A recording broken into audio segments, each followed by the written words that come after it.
In this video we're gonna look at the settings of the Garmin Edge 520 Plus. So the newest one, the Plus version of the 520. The 520 is kind of old, but the Plus is totally new at this moment.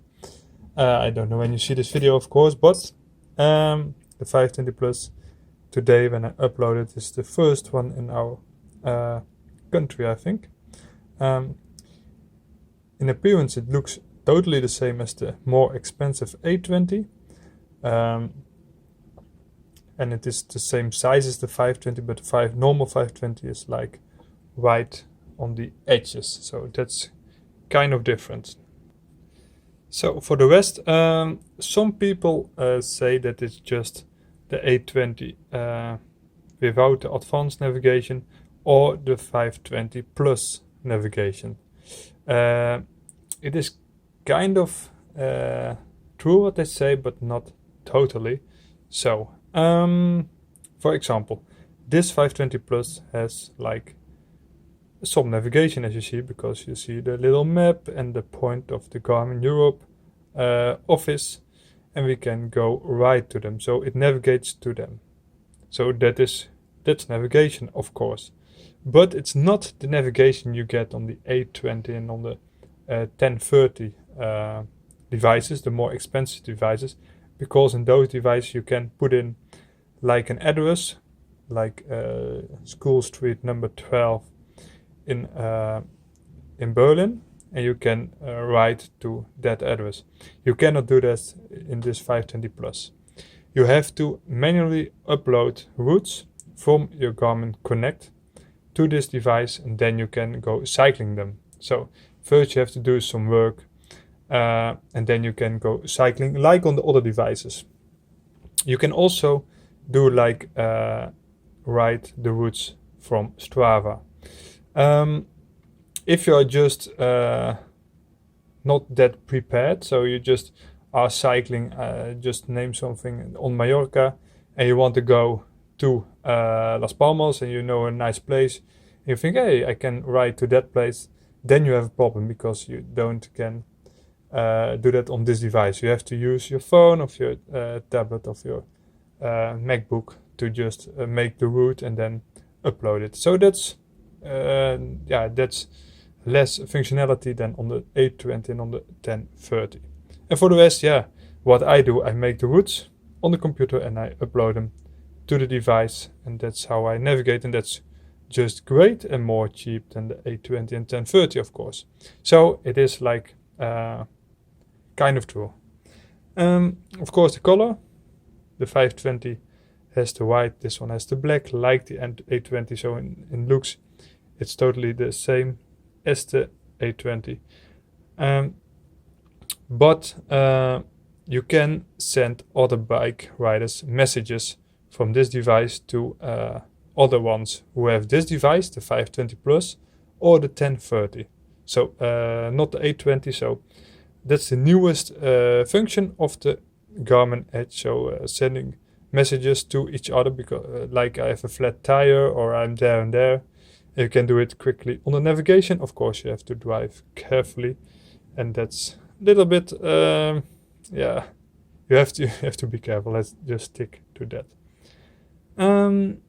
You have the 12 fork navigation, that's new. You do have ANT Plus on the 520 Plus, but not Bluetooth. So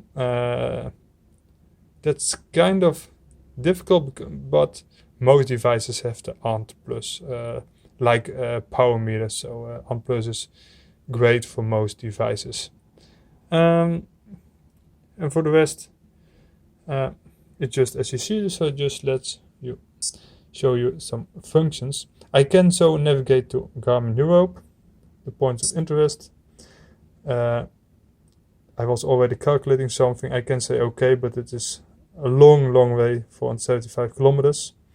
So I won't do that this time, but you can go navigating to them from mainland here. So I say cancel. So the buttons, 3 on the left, 2 on the right, and 2 at the bottom. At the bottom they are like high-end buttons. You see here a little opening. When you buy it, you get like this thing. You can put it through and then you have something to stick around your wrist. I never use this, so I have a lot of Garmin Edges bought in the past, and I have a lot of these things because I think no one uses them. So let's throw these away. You can get this. This is kind of cool because you can put it on your steer and then it looks way more high-end than if you use it like this one, because this is on your stem or on your steer with those rubbers which you have in all kind of sizes. But this is way more bad looking. But if you have an arrow steer, this won't work. If you have a smaller steer, it will work because you have all kind of mounts. Actually, you have two, so the big steers and the thinner steers. But this is the best option. And if you have other bikes, some have like in the bike integrated, and some ones have it in the stem, so you don't need anything of those attachments, so it's on the bike, but it's more on the high-end bikes. So I want to cancel this option, and now we're gonna look at the functions. So there's a bike ride in progress. I will stop it. I will discharge because it's not really right. So, okay, so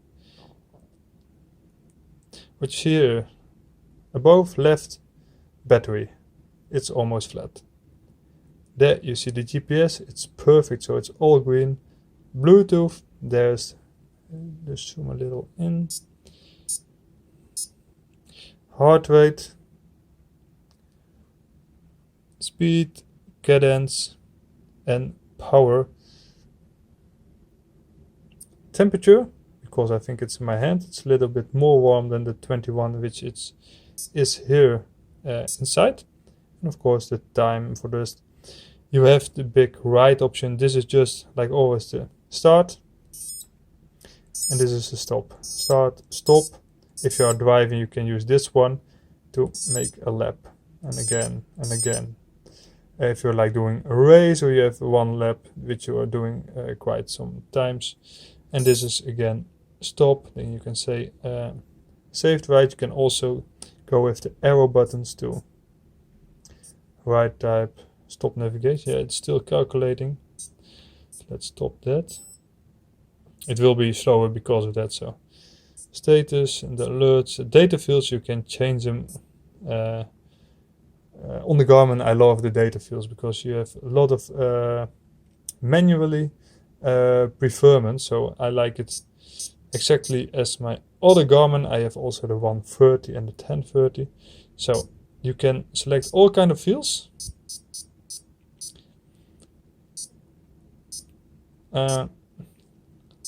Elevation, more in depth. Mark this location. We can do that, but won't do this way this time. I can now discharge this ride and go back. So if you say arrow down, you go to the menu. If you do arrow up, you go to the status. So the status is the brightness. I put it up for you 100, so that's also why the battery is kind of down. The GPS, you saw that is totally green.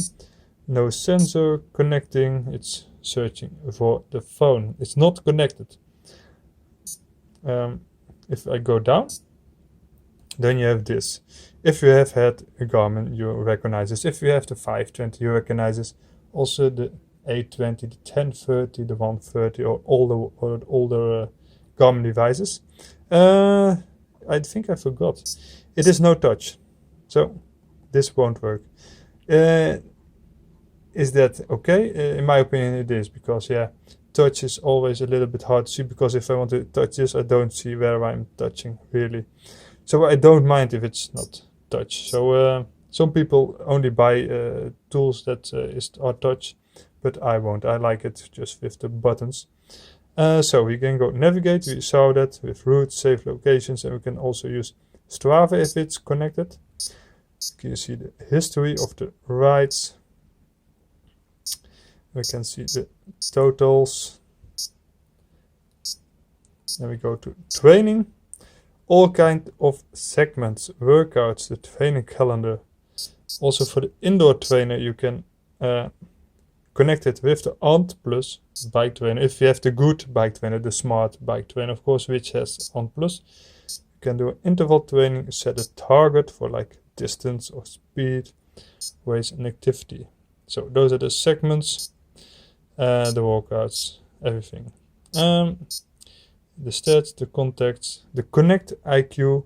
I have a separate video about the Connect IQ. It's all kind of in-depth, high-end, real cyclist stuff, which not many people use actually, but it is on it. And more people should use it because you can train a little bit more like an advanced rider with those functions. But this is just a plain video about 520 Plus, so I won't go in all the in-depth functions. We were there. The stats, you see it here, the VO2 maximum, the stress, the records, my profile, all kind of boring stuff. The training zones, of course, for the heart rate and the power. So let's go back. Contacts, if you connect it to the phone. I'm not usually in this item a lot because if I want to go cycling, I don't want to see all the contacts, but it's of course up to you. We have to go down because it's not all on one screen. And then we are like back. So, what most people do and what I recommend is just go for a nice ride. Then you can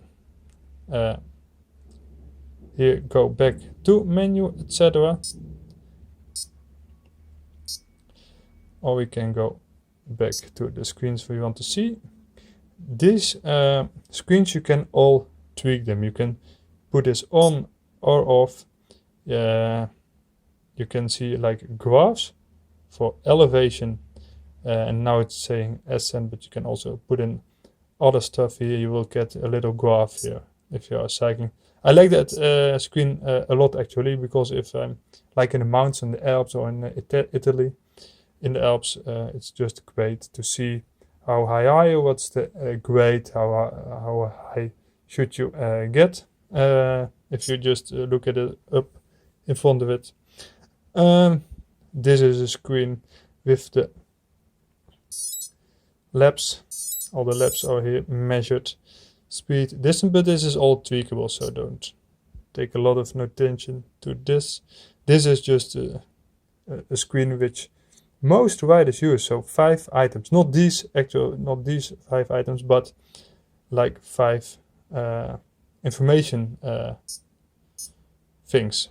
Mostly what I see is like speed, average speed, distance, heart rate, and then this like cadence, time of day, when's the sun going down. That's just a little bit more tweakable. That's what I see. So now we have like those screens, but you can make less or more. And you can also put these like one thing on one screen, or 2 things, or like 3 things. So if you put less on it, of course the letters get bigger and the numbers get bigger. This is the stop, like I said, the play and stop. Let's just stop it and you wait, and then it says save ride. Then you get like the summary. It's kind of boring now, of course. We had a maximum speed of almost 2 kilometers, so I did this. Nah, I don't know. That's always the matter if I use like a Polar or a Sunto or a Fitbit. It's always measuring something. I don't really understand that, but it is how it is. So you can see it on the map. You don't see like the map here because it's too small and it's not like the 820 or 1030. The elevation map is also kind of boring, but it did some mileage. And the laps. You saw them when I put on this button for the laps.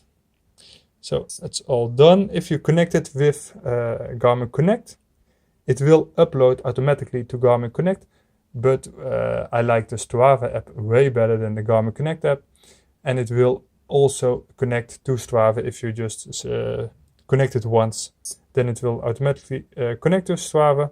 All your friends can see your ride and give you little thumbs and like kind of notifications.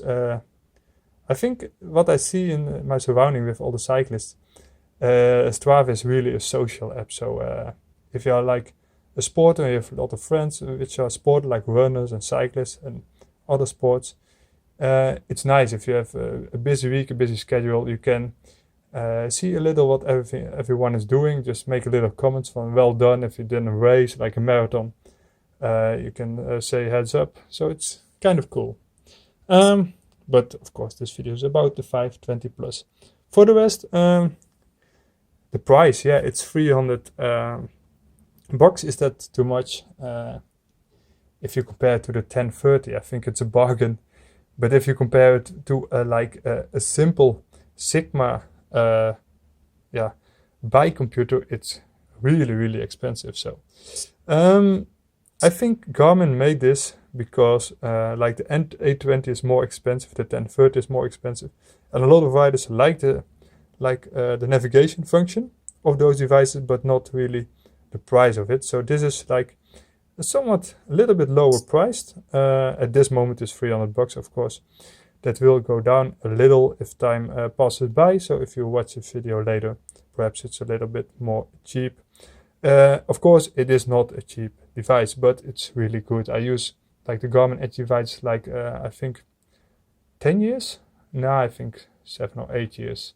I used also and still have the Garmin Forerunner. So I like the Garmin device because they connect to each other. They connect to the Garmin Connect app and to Strava. And if you're in the peloton, kind of all riders use the Garmin. I think like 20% or 30% is using other brands' devices. It's just like it is.